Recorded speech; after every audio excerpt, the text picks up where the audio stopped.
Action Park Media.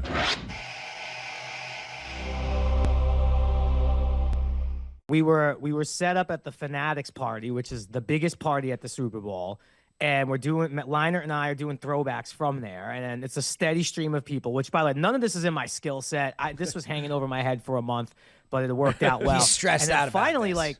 like Shaq comes over, and now I've had a few great interactions with Shaq. Also, big Power fan. I feel like at the All-Star game when he like picked me up and like hugged me, so I was so happy, but. Let me first set the table before Shaq, okay?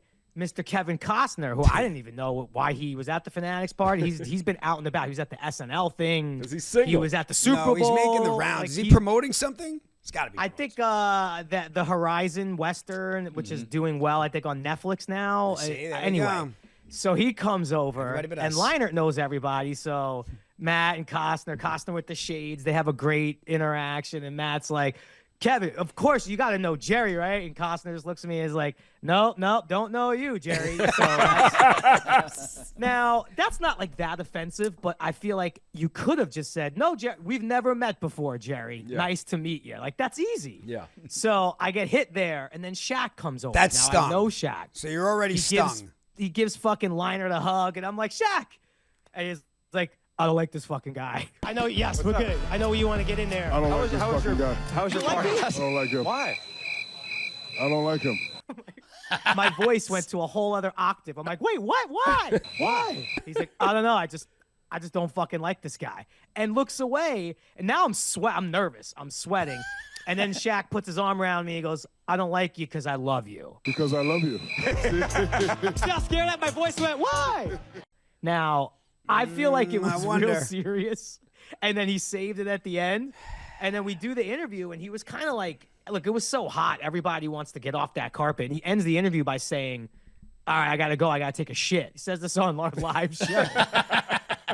And then Leinert and I debate for the next 10 minutes, like, do we really think Shaq went to go take a shit? Or is that like, because that's an unimpeachable line. If you say, hey, I got to take a shit, no further questions. I can't do a follow-up question. That's it. That's the Tomahawk missile dropping, right? He's flattening the ground with that, right? It's over. You can't ask him anything else. Now, Shaq did DM me after I posted the videos, and it was like, I was just kidding. I'm a lot better actor since doing Kazam. But I saw the video, know, man. by the way. He did act. I mean, he was good. I was scared. I Ken. don't I got think nervous. that he was acting, bro. No. I would bet everything Yeah, he was I acting. have that I he think was he acting. caught himself in No. a moment. He does did love a good Jerry. job. He loves us. And I think when you add all of it in, which I'm with Jerry also, the anxiety, I couldn't do that in a million years know, where I'm tough. supposed to be the guy sticking mics. And things. Jerry's got it a Would month, you remember at the- month in advance. He's got to sleep at that. Sleep At the on this. Cleveland playoff game, Shaq met us at the airport. He loves Picked us up in a limo. but In he a picked us Hummer up in the limo. limo. He was in the bus, and I was like, "Why is that bus moving But does he around like that?" love you? He loves me. We're both Bacchus kings. I don't know You about- are not. You I'm are not just a saying, Bacchus I king. love Shaq. Listen. It shook me because I love Shaq too, and I wasn't like physically afraid. I was like bummed out. No, I think it really was- thought yeah, we were. yeah. Now I do think in the end, now it's 2 weeks removed. I think he was hot. I think he wanted to just get in the party. We were the last stop. And I think he was fucking around. But yeah, that shook I me. wonder. for Yeah, a he was minute. messing around, man. Caught himself in a He's moment. not gonna DM But he doesn't you after love that. Kevin. He doesn't love you. Yeah, he loves Johnny. He loves Drama. me. He loves Johnny We're Drama. Bacchus He kings. loves you. I mean, it just sounds like He may not love Dylan. likes You're you. not royalty, bro. He You likes wouldn't you. understand. He likes you a lot. He likes you a lot. I mean, yeah, I Interesting, like we Kevin. never went after Shaq for a cameo. Yeah, what's up with that, Doug? Was that ever on your You guys your are radar, all too Doug? short. First of Maybe all, that's why he's Because you guys are a little too I know short. Kobe was like written in. I think initially for the 50 Cent one, right? First of all, craziest story with Shaq is HBO, like they tend to do now with Burying Us. They bought Burying Entourage. Us. They left Entourage sitting there. I mean, we're talking Who? HBO. We sell the show, write 40 drafts. They finally say they like it. We're sitting around month after month, and nothing is happening. And Lev says to me, you know, why don't we – you had this idea, because I had it at one point when we started Entourage that maybe it was in basketball. Why don't we see if we get Shaq attached and we make this a basketball That was kicked show? around for a second? No. This isn't. Interesting. This is more than kicked around.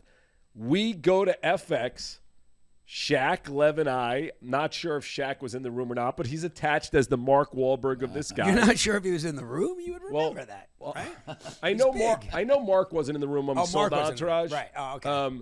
This would have been Entourage would be dead. So, but we're just like, HBO won't do anything. I know how to change this to basketball. Long before, by the way, LeBron rips us off with Survivor's Remorse.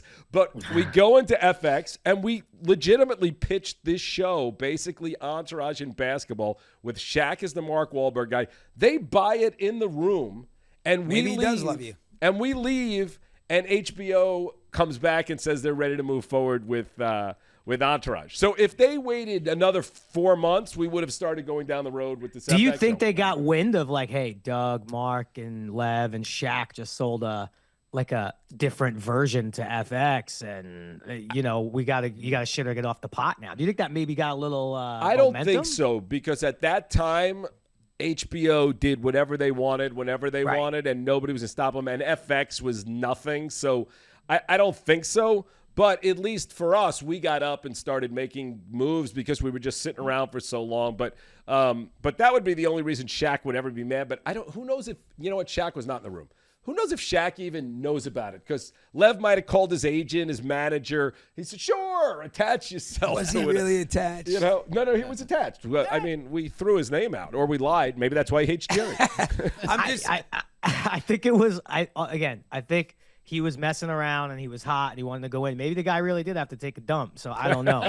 But then there was a third in the trifecta of just putting me in situations I'm uncomfortable with and then kind of messing me up. So the Michael Rubin, the owner of Fanatics, it's his Mr. party. Fanatics. It's his red carpet. He's the last guy through. And we were told, Rubin, of course, wants to stop and talk to you. And we were invited by them to, do this, right? So Rubin comes over. Everyone is pouring sweat in New Orleans. Doug, I know you got a lot of love for New Orleans. Yep. It was hot. Yeah. And we're there, and Rubin, I don't know, he's looking at me weird. He's only kind of talking to Leinert, and I'm getting questions in, and he kind of looks, I don't know, he just looks weirded out by me. And then interview, all right, I got to go inside. It's out, walks away. And I'm like, I just might be the worst at this. Did he say, Jerry, did he say anything? He answered. I asked him, what was the first jersey you ever owned as a kid? The guy owns freaking Fanatics. Great question. I talked a little bit about Dr. J. He's a huge Eagles fan. He was the only person I talked to, and I talked to a lot of people in New Orleans that said Eagles win in a blowout. He didn't even say Eagles win. He said Eagles decisively blow the Chiefs out. Wow. So he walks out, and 2 seconds later, I don't know if it was his wife, girlfriend, friend, but she comes running over and brings him back. And he comes over and gives me a hug. He's like, dude, you lost so much weight. I had no idea that you were freaking Turtle from Entourage. He's like, it's my favorite. I love that show. So that brought me back. Oh, that's and then nice. Last thing on the red carpet, right? Connolly, I told you this. Wait, just before you get to that last one, I just want to say, Michael Rubin, you could have said something about him throwing that pitch, because he made. Did you see him throw the? I didn't see it. Did he have a bad? God. Did he have a bad first pitch? He threw it into a target 10 feet away. He made Grenier look like Greg Maddux. I mean, it was, Scotty, you got to pull up that clip. It's insane. From 10 feet away, he could not even hit the whole net. But anyway, go on with the next. Well, hey, Jerry, and also, too, Scotty brought this up. Jerry looks the least like Turtle, as opposed to I don't know. I obviously like to think I dress a little cooler than E or whatever, but